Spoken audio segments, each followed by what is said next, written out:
राधाजी कुठल्या गावातनं कधी आमच्याकडे आली हे मला नीटसं आठवत नाही, पण मी लहान असल्यापासून तिला बघत होते. तिचं आणि माझं रक्ताचं असं नातं नव्हतं, पण तरी रक्ताचं नातं असण्या इतकीच ती जवळची होती.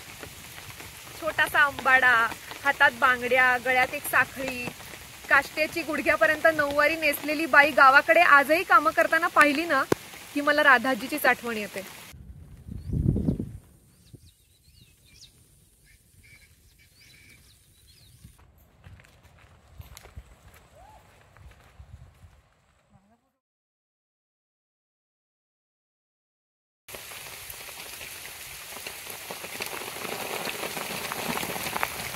राधाजीला निवांत बसलेलं मी कधीच पाहिलं नाही. सतत कुठलं ना कुठलं काम करत असायची ती. तिचा दिवस सकाळी लवकरच सुरू व्हायचा, अगदी पहाटे, म्हणजे घरचे सगळे उठायच्या आधीच. अंड्याखाली विस्तव करायची, गोठ्यात जायची, शेण काढायचं, गोठा स्वच्छ झाडायचा, म्हशींचं दूध काढायची. तेव्हा आमच्याकडे खूप म्हशी होत्या. म्हशींची नावं देखील राधाजीच ठेवायची. एकत्र कुटुंब होतं, त्यामुळे घरात जन्माला आलेल्या बाळाचं बारसं झालं आणि त्याच वेळेला जर गोठ्यात म्हशीला एखादं पिल्लू झालं तर त्याचं नाव त्या बाळावरनं ठेवलं जायचं. म्हणजे माझ्या आत्ते बहिणी आहेत वेदांगी आणि प्रियांका, तर त्या दोघी जेव्हा जन्माला आल्या त्याच वेळेला गोठ्यात पण म्हशीला 2 पिल्लं झाली होती, तर त्यांची नावं देखील वेदांगी आणि प्रिया ठेवलं होतं. हेरमदादा जन्माला आला ना तेव्हा सुद्धा एका रेड्याचं नाव हेरू ठेवलं होतं. आम्ही त्या रेड्याला चिडवायचो, ए हेरू, ए हेरू, ए हेरू दादा. अगदी माझा जन्म झाल्यानंतर माझ्या नावावरून देखील एका म्हशीचं नाव स्वानंदी ठेवलं होतं.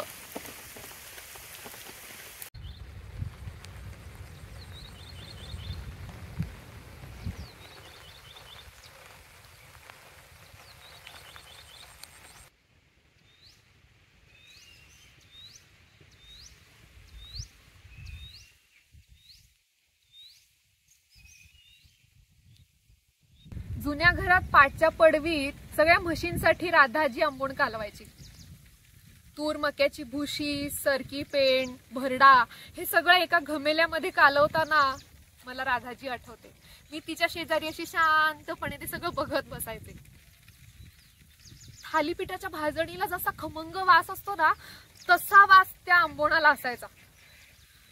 तो वास, त्या वासानं मला असं लहानपणी ते आंबोण खावंसच वाटायचं. आज मी आंबोण जेव्हा कालवते ना तेव्हा माझे हात असे घमेल्यात तिच्या हातासारखे फिरतात, पण त्याला तिच्या आंबोणाची चव नाही, ती सर नाही, तिच्या हातची चव तिच्या जाण्यानं नाहीशी झाली. राधाजी, राधाजी, राधाजी.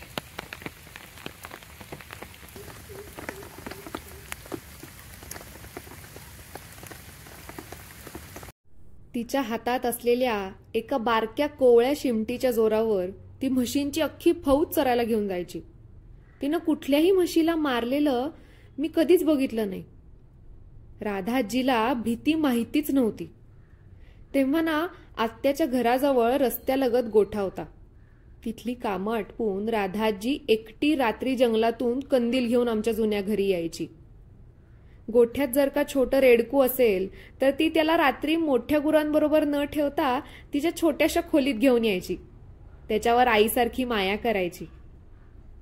तिला खूप बोलताना मी कधीही बघितलं नाही. बहुतेक ती माणसांपेक्षा गुरांशी जास्त बोलायची.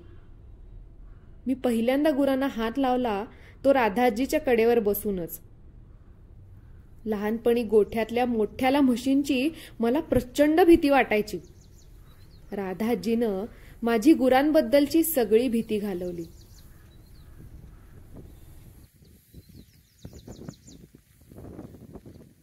चार 5 वर्षापूर्वीची गोष्ट आहे. माझा नित्यक्रम ठरलेला असायचा. म्हणजे मी आणि संतोष काका पहाटे 4:30-5 वाजता गोठ्यात जायचो, गायींची दूध काढायचो आणि ते कलेक्शन सेंटरला नेऊन पोहोचवायचो. थंडीचे दिवस होते. एक दिवस मी नेहमीसारखी गोठ्यात गेले. संतोष काका आधीच जाऊन दूध काढायला बसला होता. आमची 2 महिन्याची पाडी गौरी उर्फ गिड्डू, तर तिला दूध प्यायला म्हणून तिच्या आईकडे म्हणजे पंडीकडे मी सोडलं. दूध पिताना ती जाम मस्ती करत होती, सारखे हिसके देत होती. आणि दूध पिऊन झाल्यावरती मी तिला दाव्याला आणून बांधलं आणि आंबोणाचा घमेला असं वाकून पुढे ठेवत होते, तेवढ्यात तिने पुढच्या 2 पायांना अशी जोरात उडी मारली आणि असा हिसका दिला आणि एकदम जोरात ऐक माझ्या हाताला सदऱ्यावरती सगळीकडे रक्त होतं. 2 मिनिटं मला काहीच कळलं नाही. तिला नुकती छोटीशी शिंगायला लागली होती आणि खूप टोकदार होती ती. डोळा आणि भुवईच्या मध्ये बरोबर ते खूप जोरात आपटलं होतं. डोळ्यापुढे अंधारी आली होती. मला काहीही समजत नव्हतं. संतोष काकाची ही सगळी गोष्ट लक्षात आली आणि तो मला पहाटे घरी अमराईतनं घेऊन चालला होता. मला राधाजीची आठवण आली. मला आठवलं की तिच्या कडेवर बसून मी गुरांना हात लावते. पुढचं मला काहीच आठवत नाही. सकाळी 10च्या एसटीनं बाबानं तालुक्यातल्या डॉक्टरांकडे मला नेलं. त्यांनी मलमपट्टी केली आणि म्हणाले थोडक्यात डोळा वाचलाय. मी घरी आले. डोळ्यावरती पट्टी तशीच होती. गावातले लोक जाता येता विचारायचे की ओ बाय काय झालं, तर मी हा सगळा प्रकार त्यांना सांगायचे. ते म्हणायचे जनावरच ते, शेवटी एक सांडकण ठेवून द्यायची की.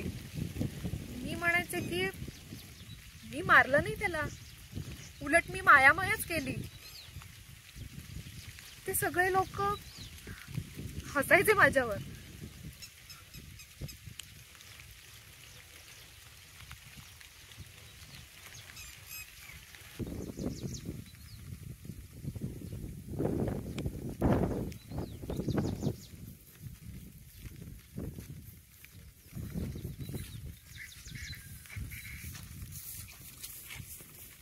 राधाजी गेली तेव्हा मी 5वी-6वीत होते. तेव्हा रडल्याचं मला आठवतं. जुनी माणसं गेली तशी गोठ्यातली गुरंही कमी होत गेली. पुढे कामानिमित्त आई बाबा सांगलीला गेले. शाळा संपल्यानंतर कॉलेजच्या शिक्षणासाठी मी पुण्याला आले. कामाच्या रेट्यामध्ये राधाजीची आठवण पुसट होत गेली. गावी घर होतच. काही वर्षांपूर्वी आई बाबांनी गोठा वाढवायचा ठरवलं. मग काही गायी घेतल्या, गायीनं वासरं झाली. तेव्हा आमच्याकडे गाय आणि बैलच होती. बाबा म्हणायचा म्हैस तर पाहिजेच. आम्ही म्हणायचो अरे कशाला वाढवतोयस. बाबा म्हणायचा हा आमच्या लहानपणी म्हशीच तर होत्या की. एक दिवस घरासमोर टेम्पो थांबला. टेम्पोतनं बाबा उतरला. मी अंगणात जाऊन बघितलं तर टेम्पोच्या पाठच्या ट्रॉलीमध्ये म्हैस होती. आईने तिला ओवाळलं, तिची पूजा केली आणि नंतर तिला मी गोठ्यात नेऊन बांधलं. मी तिचं नाव सीतू ठेवलं. सीतूची आणि माझी लवकरच गट्टी जमली. सीतूच्या येण्यानं माझ्या लहानपणचं काहीतरी मला परत मिळाल्यासारखं झालं. आई बाबांनी गोठा वाढवला पण राधाजीची खोली अजूनही तशीच आहे. सीतूला जेव्हा काही वर्षांनी रेडकू होईल ना तर त्याला मी त्या खोलीमध्ये घेऊन येईन रात्री झोपायला. त्याच्यावरती खूप माया करेन, अगदी राधाजी करायची तशी.